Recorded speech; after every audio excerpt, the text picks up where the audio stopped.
प्रत्यक्ष गर्दै समानुपातिक पनि देशैभरि मतगणना सकिसकेको छ। मतगणना सकिसक्दा राष्ट्रिय स्वतन्त्र पार्टी सबैभन्दा ठुलो दल बनेको छ।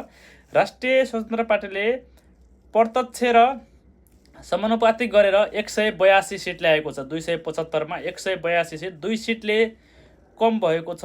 184 भयो भने पुरै कानुन देशको ढाँचा सबै चेन्ज गर्न पाउँथ्यो, तर 182 भएको छ। 2 सिटले चाहिँ अलिक कम भएको छ। 2/3 हुनको लागि 2 सिटले कम भयो।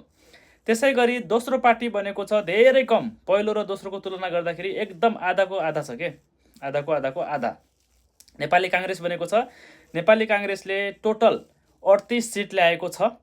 अनि तेस्रो पार्टी बनेको छ नेकपा एमाले।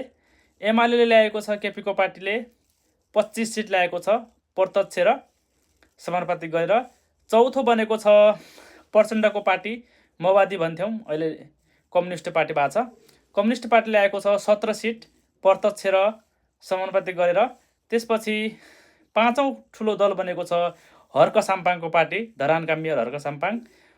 उनको पार्टीले ल्याएको छ 7 सिट प्रत्यक्ष र समानुपातिक गरेर। अनि पाँचौँ ठुलो पार्टी बनेको छ राष्ट्रिय प्रजातन्त्र पार्टी, 5 सिट ल्याएको छ र एउटा स्वतन्त्र उम्मेदवार एउटा सिट ल्याउनु भएको छ महावीर पुनले।